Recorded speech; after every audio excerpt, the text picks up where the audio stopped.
Au nom du Père, du Fils et du Saint-Esprit, ainsi soit-il. Maxime spirituelle tirée de l'Évangile et des Saints-Pères pour servir de règle de conduite. Ces maximes spirituelles sont issues du livre de l'abbé Baudran, L'âme fidèle, animé par l'Esprit de Jésus. 1. Quiconque n'a pas appris de Jésus-Christ l'estime et l'amour de la croix n'a rien appris à l'école de ce divin maître. Vouloir un christianisme sans calvaire, un calvaire sans croix, une couronne sans épines, c'est méconnaître ou renoncer à sa religion. C'est par les humiliations et les souffrances que Jésus-Christ nous a rendus ses membres, et nous avons horreur de ce qui nous élève à un état si glorieux. L'élément du chrétien, c'est la croix. Il est né dans son sein et il ne doit mourir qu'entre ses bras.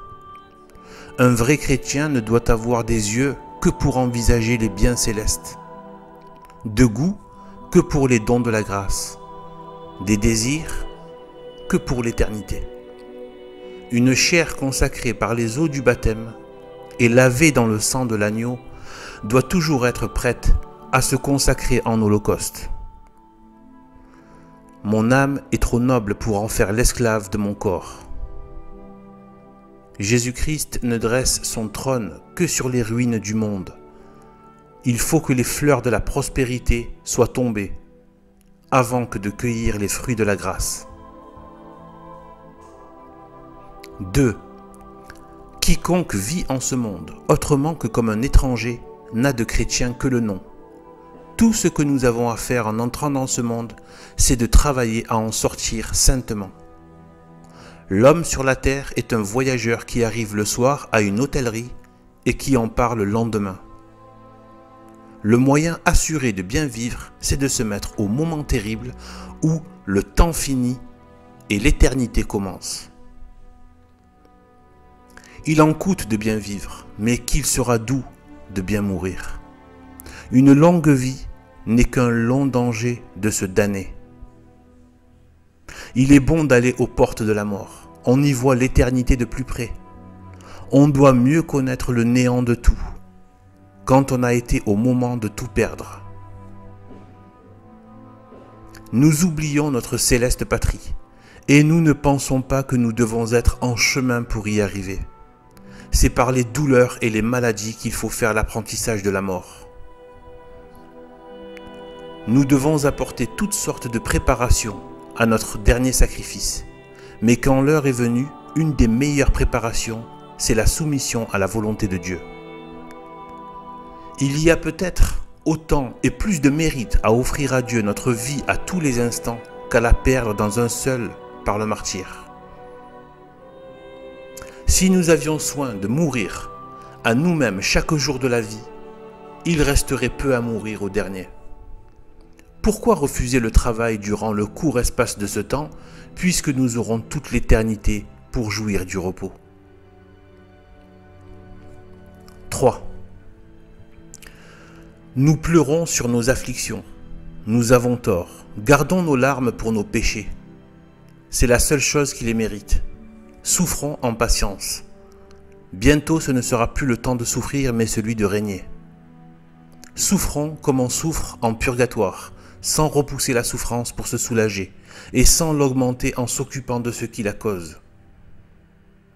Plus on se fait de violence, et plus tôt on a la paix, qui est le seul bien que Dieu ait promis à ses élus en ce monde. La paix du cœur est le fruit de la guerre que nous ferons à nos sens. Souvent, nous sommes plus affligés de nos croix que de nos péchés. Un grand saint disait à une âme souffrante: « Je serais affligé si vous perdiez la moindre goutte du calice que Dieu vous présente. Disons-nous-le à nous-mêmes, le paradis l'enfer et le purgatoire ont une espèce de commencement en cette vie. 4. Quand on est tombé en quelque faute, on va à Dieu avec gêne et contrainte. On dirait qu'il est devenu un Dieu étranger. Le repentir guérira la plaie. Le cœur reçoit les dons de Dieu avec d'autant plus d'abondance qu'il est plus vide et plus détaché des biens de ce monde. Il ne faut pas différer l'exécution de nos bons désirs. Les Israélites captifs à Babylone se promettaient de mieux servir Dieu quand ils seraient de retour à Jérusalem.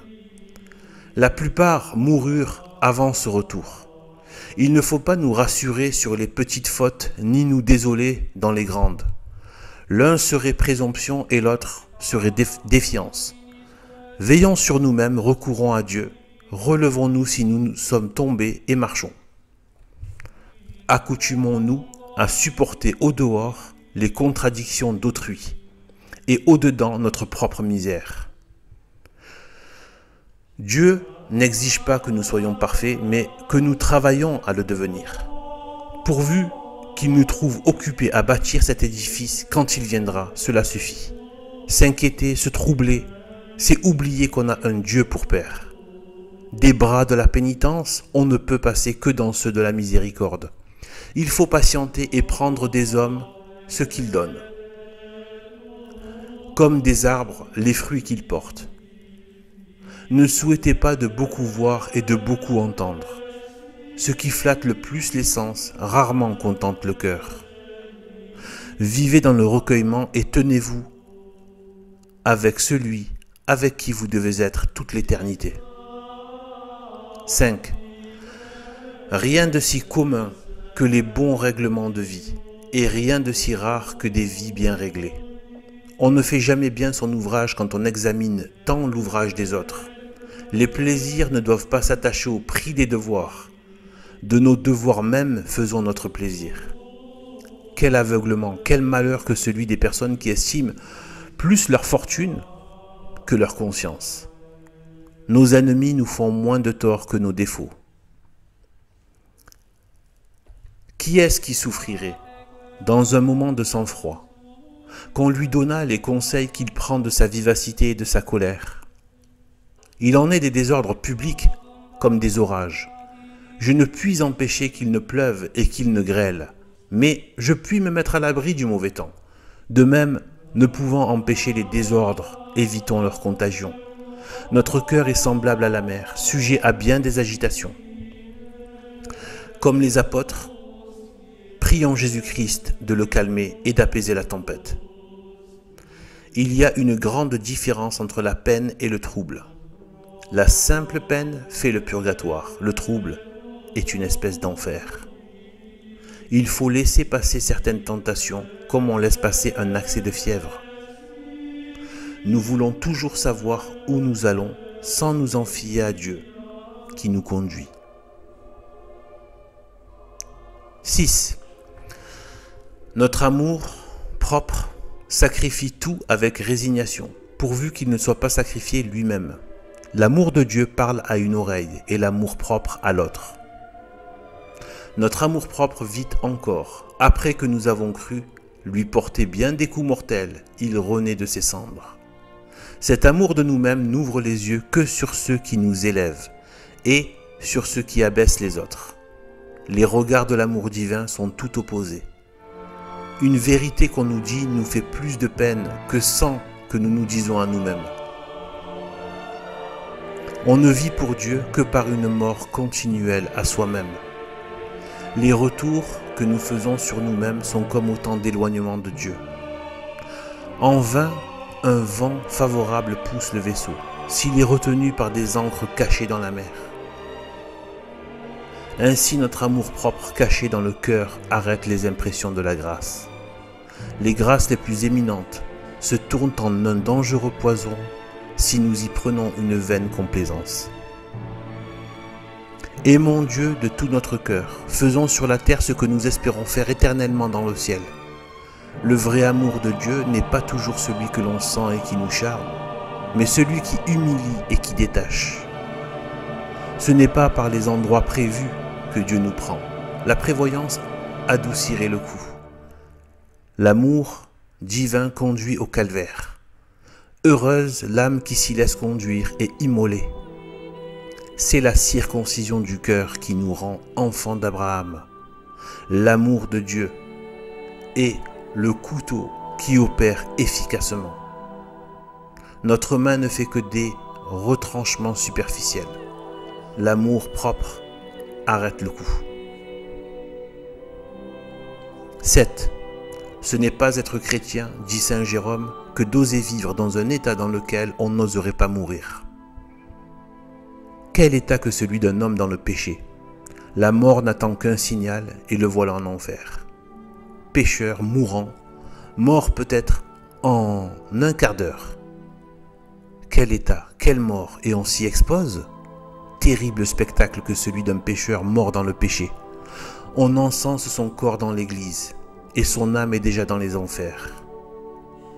Ce ne sont pas tant les vivants qu'il faut consulter sur le salut que les mourants et les morts. C'est de la bouche d'un damné qu'il faut apprendre le prix du temps. 8. Ceux qui ne veulent point de religion sont ceux qui sont intéressés à n'en point avoir. Si la religion n'avait pas le caractère de l'infini dans les mystères qu'elle propose, elle ne serait pas divine. Le libertin semble triompher de se voir anéanti. Il craint qu'on ne lui prouve qu'il est immortel. Dans nos malheurs, la religion fait toute notre consolation et le libertin fait tous ses efforts pour la combattre. Ne ménagez point les impies. Que perdez-vous en perdant leur estime? Dans les impies, la prétendue force d'esprit marque souvent bien des faiblesses du corps, du cœur. La foi est notre véritable héritage. Conservons-la plus chèrement que la liberté, que la santé, que la vie, que tous les trésors.